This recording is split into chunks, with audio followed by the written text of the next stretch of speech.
Family and friends, we gather to pay tribute to Doris Ferell, to recall her life and her love, to mourn and to grieve today, and to express our gratitude for the gift of her life. I'm Rabbi Eddie Sukal from the Shul. We begin with a passage from Psalms. Adonai ma'adam v'teda'ehu ben enosh v'techashavehu. Adam lehevel dama yamav kitzelover baboker yatzitz v'chalaf la'erev yimolel v'yavesh. O God, in grief we turn to you and ask the eternal questions. What are we that you have regard for us? What are we that you are mindful of us? It seems that our lives are little more than a passing shadow, like a quick breath.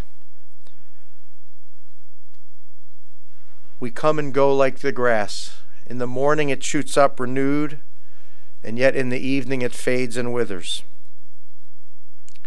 You cause us, O God, to turn to dust. You say to us, return, O you mortal creatures. If only we were wise and understood where we are going. But this we do know. Mark the wholehearted and behold the upright. They shall know true peace.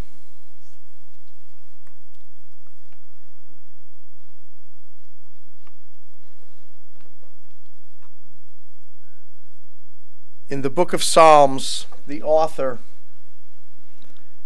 speaks about the lifespan as being 70 years, or perhaps by reason of strength, 80 years.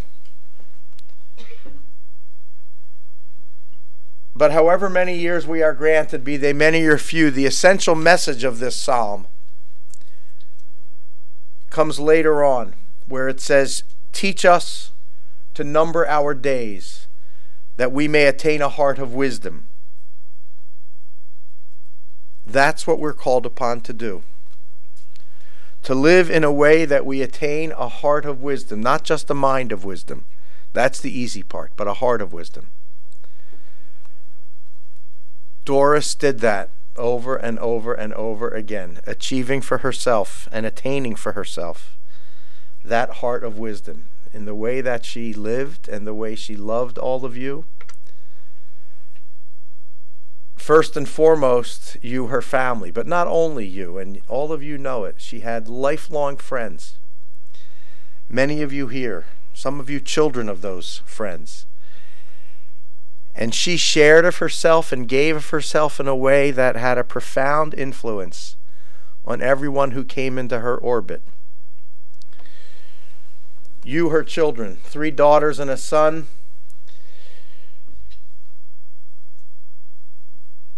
You remember today a mother who it's perfectly okay. You remember a mother who not only encouraged you and supported you and gave you the space to grow and to learn and to make some mistakes along the way, and to do so knowing that you had not just unconditional love, we expect that from a parent, but an abundant, overflowing love. But not just for you, but for your friends and all who came into your house. She was grandmother to a generation of blood grandchildren, 8 of them born into the family. And I should mention 2 wonderful great-granddaughters. But she was also grandmother to a whole generation of other young people over the years. Doris was one of those people that we can truly say everyone loved her. It was her way of being with people, her smile, the radiance of her character that came through.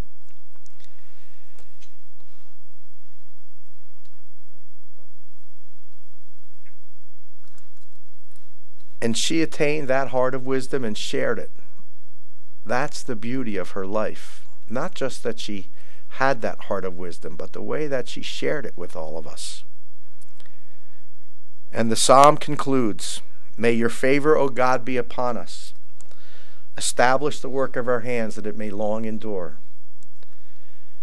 And indeed, the work of Doris's hands and the love of her heart will long endure and will live on, long past today.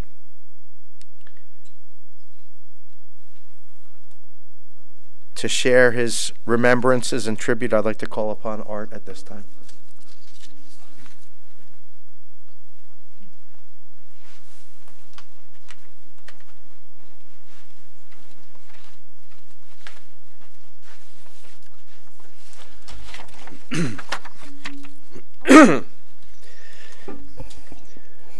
If I was to talk about all of the wonderful things that Doris was, I would be here all day.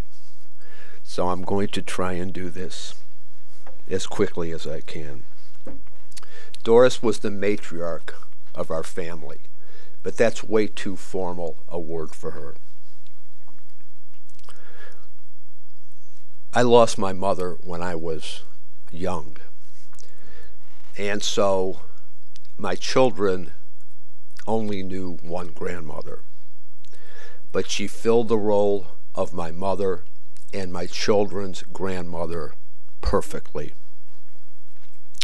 She was my biggest fan, and I think she was a lot of people's biggest fan. She had that way of looking at you and listening to you and believing in you. I think for those of us who are baby boomers or were born after us, our upbringing was golden. The sun seemed brighter, the summers lasted longer, and most incredibly, the winters weren't depressing. We were loved, nurtured, and protected. It wasn't like that for Doris. Doris lost her father when she was 5 years old. Her mother was left in the middle of the Depression with no way to make money. So she had to travel across the country selling magazines. Because of that, Doris and her sister had to go into foster care for 1 year in New Hampshire, living with total strangers. It was not a golden childhood.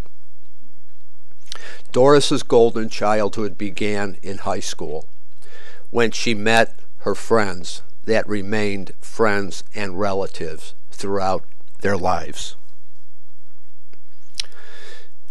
Glenn's childhood was horrific. He spent 3 years in the concentration camps and lost his entire family. But still, these two people, whose childhoods were as tarnished as imaginable, came together to form a wonderful, loving family. I know of no more loving, closer family than the one I married into. The word that I most associate with my mother-in-law, aside from loving and wonderful, is food. When I first met Carol, I was invited for dinner. We had strip steak, twice baked potatoes, Brussels sprouts, a wonderful dessert. And I thought, my God, is this woman a cook? That proved not to be true. I remember someone gave her a recipe for something called fish chowder. And we ate fish chowder day in, day out for what seems like years. I can no longer hear the words fish chowder without my stomach rumbling. And then there was the famous Doris Ferell bait and switch dessert. After a meal of probably fish chowder, she would come out with a bowl of dessert, a bowl of fruit. I'm sorry. And she would say, I have this wonderful fruit for dessert. And like it was, there was, fruit wasn't a dessert at the Ferell house. Okay, so that meant someone had to walk down to Unger's and get the sweetest, richest dessert that they had. I remember one day early in our marriage when we had a pie for dessert. I don't mean we had pie for dessert. I mean we had a pie for dessert. There were only 4 of us. But that's how we ate in the Ferell house. Just as a quick aside, I never knew Doris to have any hobbies. But my, that woman loved to rearrange furniture.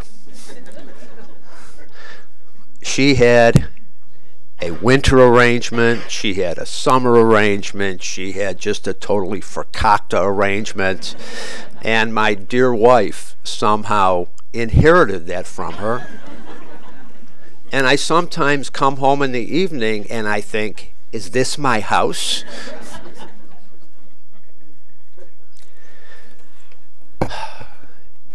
It's difficult to equate the terms perfect and death.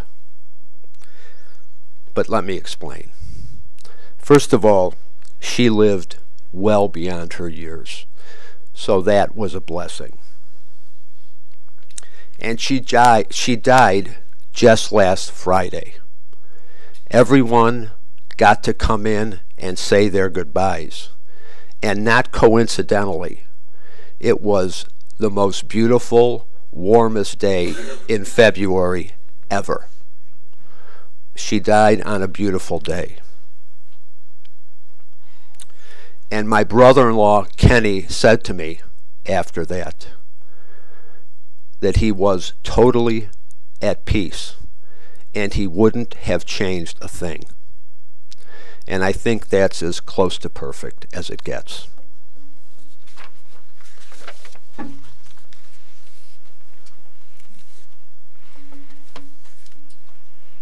Art, thank you.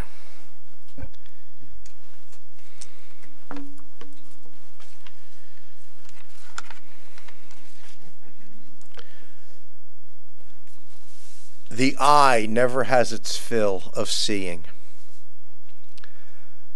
This passage from the book of Ecclesiastes teaches us that young or old, those who leave this life never see enough of their world, never complete all of their tasks, never cherish their loved ones enough. How they yearned for yet another respite from that final summons, and how we yearned to have Doris close to us for another challenge in our lives, another joyful occasion, another precious moment. We call upon you, O God, to be now with those whose hearts are broken, because whenever parting comes, it comes too soon. Console Doris's family and all who mourn with them. Be near to them even when your light seems distant. Sustain them, O God, in their grief, and allow them to reach a time of healing.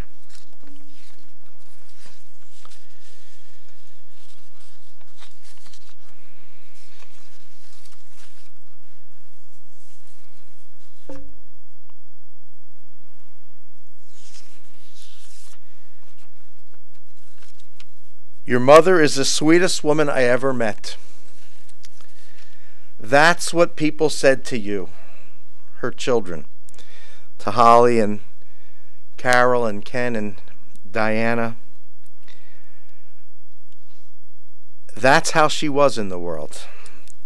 So sweet and so nice, no negativity.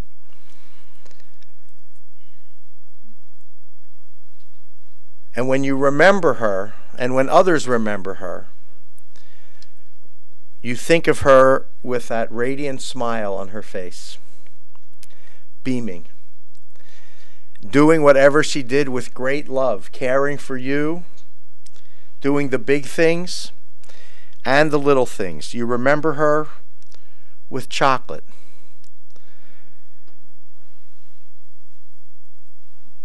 You remember her with her dogs over the years and the strays that you took in. Now, because I've known some of you in the family for many years, I've known Doris for many years. And so I was a little surprised yesterday when we got together when you told me she not only brought in stray dogs, maybe a little odd, but not so unusual, but then you told me she used to pick up sailors. So I had you explain what that meant is that she would meet people and bring them home for dinner because she thought they needed to eat and they should have some company. She didn't pick up sailors like all of you thought I meant. Because that's how she shared of herself. And she wanted to bring people into that goodness and enjoy life. She was a woman ahead of her time in many, many ways. She drove a convertible. That was a little bit unusual. She was a night owl, staying up late, watching old movies. She loved all kinds of movies. She loved all kinds of music, but she did have a special place in her heart for classic old movies, and she passed that on to the children and to the grandchildren.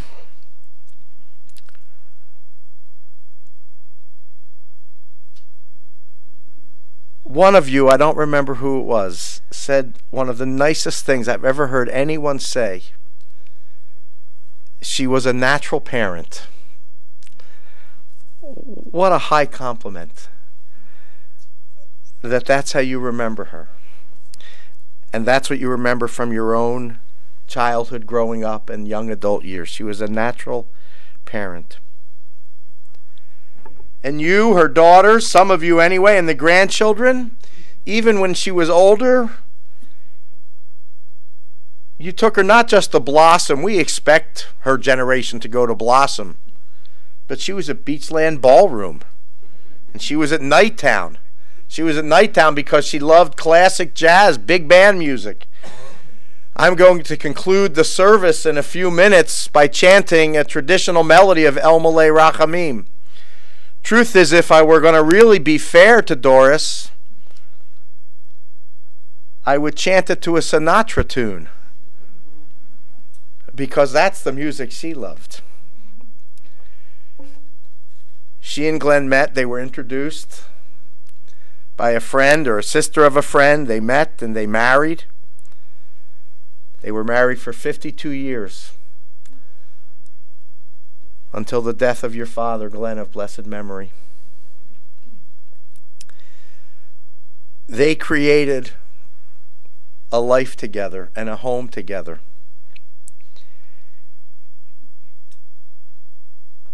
It goes without saying that it was a loving home.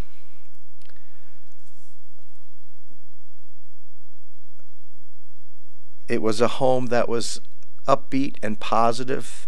It was a home that encouraged. It was warm and loving, filled with music. Put a little music on, because that'll make you feel better. And she was always present.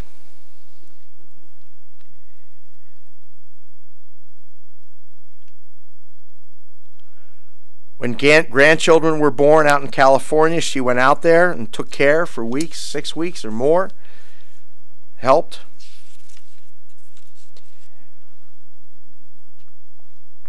And all of you and her family are gracious enough and kind enough to offer your thanks today, as you did in the obituary in the newspaper, to offer your thanks to the staff of Passport and to the Hillcrest ICU and the hospice for the wonderful care that they provided to your mom.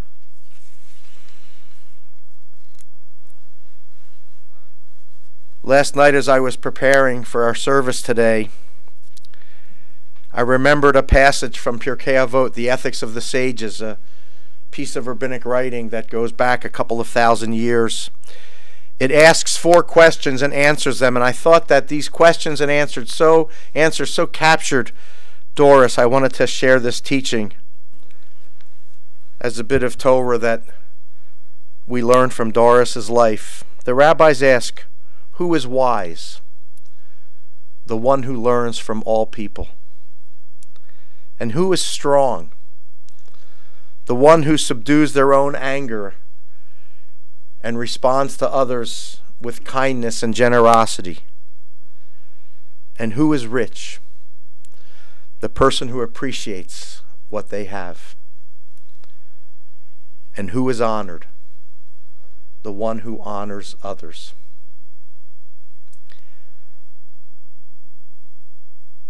Each of those qualities are qualities that Doris possessed and that she shared with us. Tradition teaches that when we die, we leave everything behind us. Whatever we acquired in life, material goods, it means nothing. We leave it all behind to others. What survives beyond our death is the Keter Shem Tov, the crown of a good name, that some people, in the way they live and in the relationships that they create and enjoy and sustain, they earn for themselves that Keter Shem Tov, that crown of a good name, through their lives and their actions. Doris's crown is passed on to all of you, her children and grandchildren, and to the wonderful great-grandchildren. And with every welcoming gesture to another person, you wear her crown and you carry it into the future.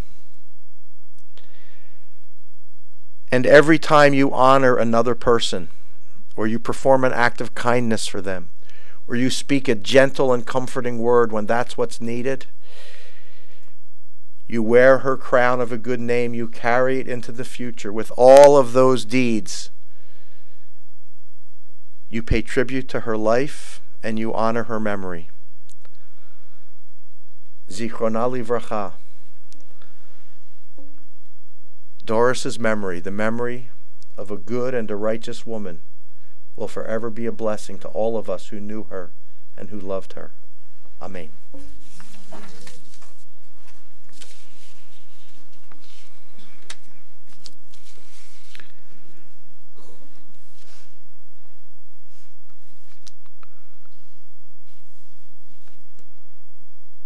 O God, today we grieve. We face death, but we are reminded that your love remains to comfort us and to give us hope.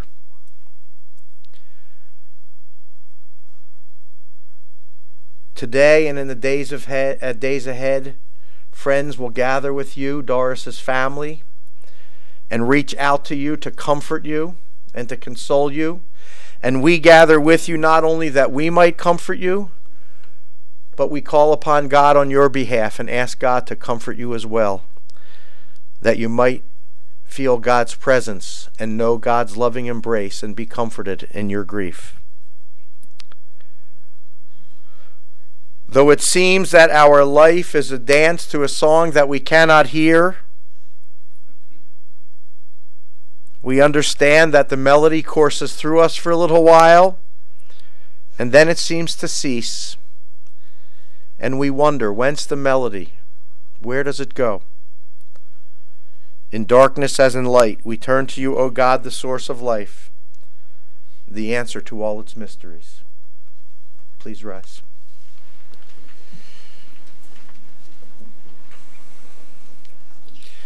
El malei rachamim,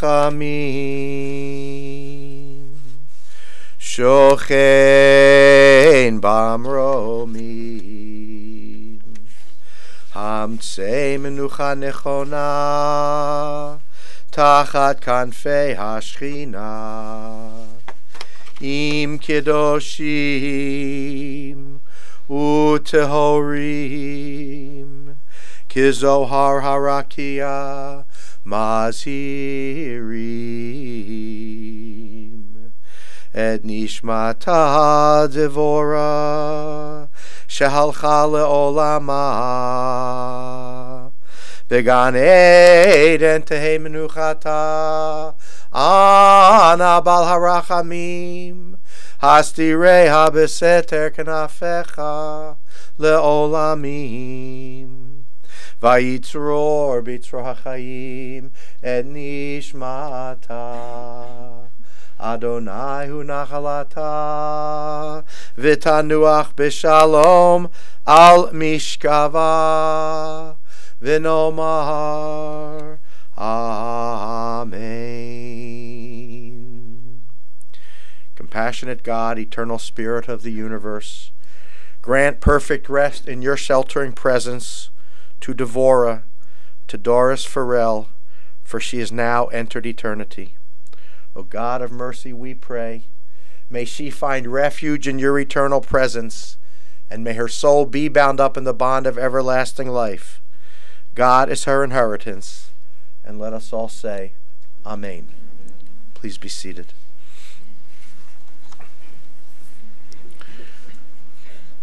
We conclude our chapel service at this time, and we'll continue with burial at Lakeview Cemetery. Following the burial service, the family will observe Shiva at Carol and Art Kaufman's home, 30550 West Landerwood Road in Pepper Pike. Shiva will be observed today, after the service, and then again this evening from 7 to 9, and then tomorrow and Wednesday, Shiva will be observed in the afternoon from 2 to 5, and again in the evening from 7 to 9 p.m.